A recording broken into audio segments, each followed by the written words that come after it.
일일 설교하겠습니다. 목사는 자녀의 증거가 아니다 라는 제목입니다.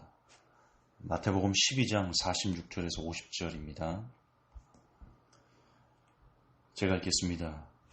예수께서 무리에게 말씀하실 때 그 모친과 동생들이 예수께 말하려고 밖에 섰더니 한 사람이 예수께 여짜오되 보소서 당신의 모친과 동생들이 당신께 말하려고 밖에 섰나이다 하니 말하던 사람에게 대답하여 가라사대 누가 내 모친이며 내 동생들이냐 하시고 손을 내밀어 제자들을 가리키어 가라사대 나의 모친과 나의 동생들을 보라.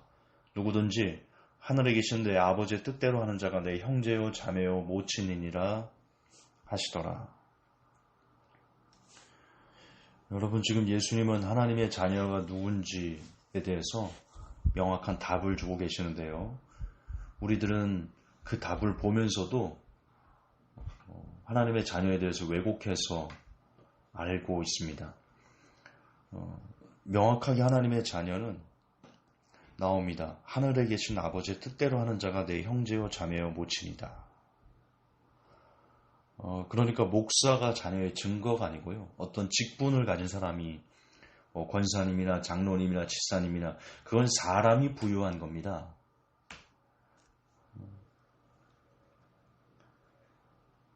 따라서 어떤 우리가 너무 쉽게 자녀라고 말하는 거에 대해서 되짚어 봐야 됩니다. 우리는 영접 기도만 하면 하나님의 자녀가 됐다라고 선포하잖아요. 총동원 전도주일 때 새신자 초청 예배 이럴 때 사람들을 부릅니다. 불러서는 찬양하고 설교하고 그리고 예배 끝나기 얼마 남겨놓고 잔잔하게 음악 깔고 감정의 샘이 흐를 수 있는 잔잔한 음악을 해놓고 이제 목사님이 얘기하죠. 이 시간 주님을 영접하고 싶은 사람이 있으면 일어나라. 그게 나쁘다는 게 아닙니다. 필요하죠. 그런데 그렇게 해서 영접 기도를 따라하라 하고는 바로 하나님의 자녀가 됐다라고 선포하는 것은 옳지 않습니다. 성경적이지 않습니다. 여러분, 우리가 주일 예배 참석한다고 자녀가 아닙니다. 11조 많이 한다고 자녀 아니고요. 다시 얘기하지만 그분이 직분자라고 해서 권사, 장로, 안수집사 우리가 써서는 안 되는 용어 평신도라고 해서 그분이 자녀가 아닌 것도 아니고요. 직분자라고 자녀인 것도 아닙니다. 특히 목사는 더더욱 목사라고 하나님의 자녀가 된 증거일 수도 없습니다. 육적으로 보여지는 어떤 것으로 자녀의 기준을 삼아서는 안 됩니다. 오늘 본문에도 보십시오. 2000년 전의 사람들도 똑같이 육적으로 보이는 모친과 동생, 예수님의 모친, 예수님의 동생을 육으로 보여지는 모친과 동생이잖아요. 그 예수님에게 말씀하십니다. 예수님의 모친과 동생들이 저기 섰습니다. 근데 지금 예수님 다르게 말씀하시잖아요. 누가 내 모친이며 내 자매고 내 형제냐? 누가 내 자녀냐? 아니다. 하나님의 뜻대로 하는 자가 내 가족이다. 그리 말씀하십니다. 계속 반복하지만 육으로 보이는 직분, 주일 예배 참석 여부, 목사라는 타이틀, 영접기도, 11조 이런 것들이 하나님의 가족이 되는 조건이 아니고요. 하나님의 뜻을 행하는 사람, 그가 하나님의 가족인데 언제 하나님의 뜻을 특별히 행하는 사람이 가족이냐? 이게 중요합니다. 보이지 않는 곳에서 하나님의 뜻을 행하는 사람이 진짜 예수님의 가족입니다. 여러분, 남이 보는 곳에서 거룩한 척, 신령한 척, 믿음 있는 척 얼마든지 할 수 있습니다. 자, 하나님께서 이렇게 말씀하셨는데요. 내가 거룩하니 너희도 거룩하라. 즉 우리가 이 땅에서 거룩함을 쫓아 사는 것이 하나님의 자녀가 되는 예수님의 가족이 되는 하나님의 뜻입니다. 뜻을 행하는 겁니다. 그런데 다시 반복하지만 남들이 보는 곳에서 하나님의 뜻을 행하는 척하는, 거룩을 쫓아 사는 척하는 사람 중에 제일 1순위로 할 수 있는 사람이 바로 목사입니다.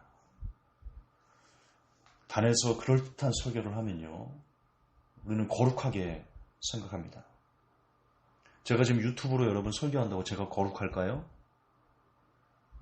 물론 거룩을 쫓아 사는 것이 하나님의 뜻이라는 것은 알고 부단히 노력하지만, 그러나 지금 저의 삶이 완전히 거룩하다라고 저는 말씀드릴 수 없습니다. 누구나 다 같을 겁니다. 근데 우리는 좀 그럴싸한 설교를 하면 그 사람이 참 거룩하다라고 오해합니다. 속는 겁니다. 절대로 육적으로 보이는 무엇은 하나님의 가족이 된다는, 예수님의 가족이 된다는 증거일 수 없습니다. 여러분, 바리새인들, 서기관들 보십시오. 바리새인들 시장 노상에서 그렇게 기도합니다. 일에 한 번씩 금식합니다. 경건의 모양은 있으나 그 안에 능력은 없다라고 예수님께서 말씀하시고, 이 회칠한 무덤이 썩었잖아요. 거기에 회를 칠하는 겁니다. 그래서 썩은 것을 감추는 거죠. 얼마든지 그럴 수 있습니다. 특히 목사님들이 그런 일들을 쉽게 할 수 있습니다. 저도 마찬가지입니다. 설교하는 저도 마찬가지입니다. 제게 속으시면 안 됩니다. 그냥 메시지만 보고 여러분의 신앙에 도움이 될 만한 것들이 있다면 취하면 되지, 저라는 사람 자체를 높여서, 저라는 사람 자체를 신뢰해서 무조건 믿거나 무조건 따르거나 큰일 납니다.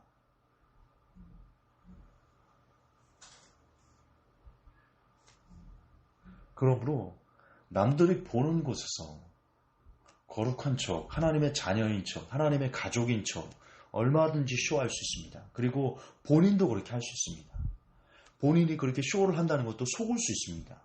왜냐? 사람들과 같이 있을 때는 정말 내가 거룩을 쫓아 사는 것처럼 그렇게 살고 그것을 내가 속을 수 있거든요. 그런데 언제 하나님을 속일 수 없고 언제 자신을 속일 수 없냐? 아무도 없을 때, 남들이 보지 않을 때, 철저히 혼자 있을 때, 그때 내 모습이 거룩을 쫓아 사는가? 아니면 세상 사람과 똑같이 사는가? 거기에서 우리가 하나님의 자녀, 하나님의 가족이 될 수 있는 바로 그 포인트입니다. 티핑 포인트입니다. 여러분, 홀로 있을 때 거룩을 쫓아 살아가지 못하면 저와 여러분 그 누구도 예수님의 가족이다라고 말할 수 없습니다. 왜냐? 예수님께서는 지금 다시 읽어드리면 누구든지 하늘에 계신 내 아버지의 뜻대로 하는 자가 내 형제요 자매요 모친이다. 예수님께서 나의 가족들은 내 아버지의 뜻대로 하는 자다. 누구나 그리 말씀하시잖아요. 다시 얘기하지만 하나님 뜻은 내가 거룩하니 너희도 거룩하라 이셨습니다. 근데 그 거룩은 남들이 보는 곳에서는 얼마든지 속일 수 있습니다.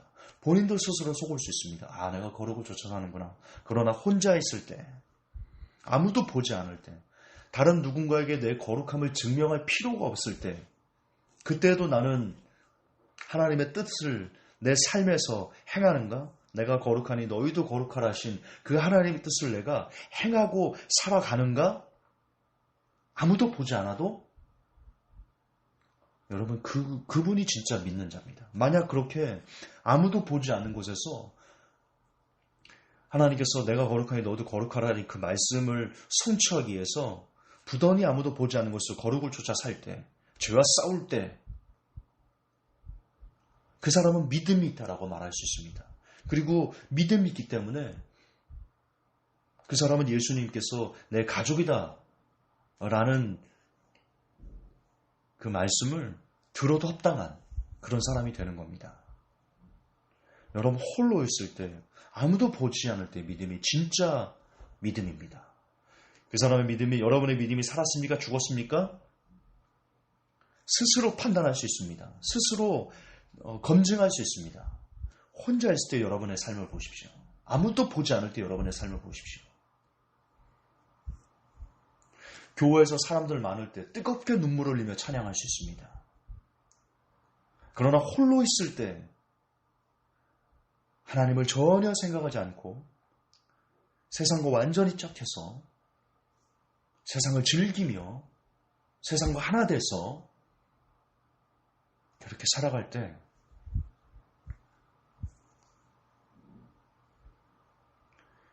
그 사람은 교회에서 눈물을 흘리며 뜨겁게 찬양한 것이 쇼입니다. 스스로도 스스로에게 속고 있는 겁니다. 여러분은 지금 홀로 있을 때 무엇을 하고 계십니까?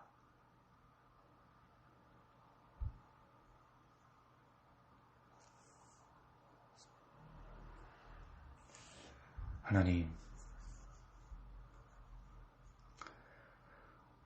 예수님께서 우리에게 가족이라 말씀하실 수 있는 하나님의 뜻, 내가 거룩하니 너희도 거룩하라. 그래서 우리가 아멘 할 수 있고 우리가 이 땅에 성취해낼 수 있도록 특별히 아무도 보지 않은 곳에서 철저히 홀로 있는 그곳에서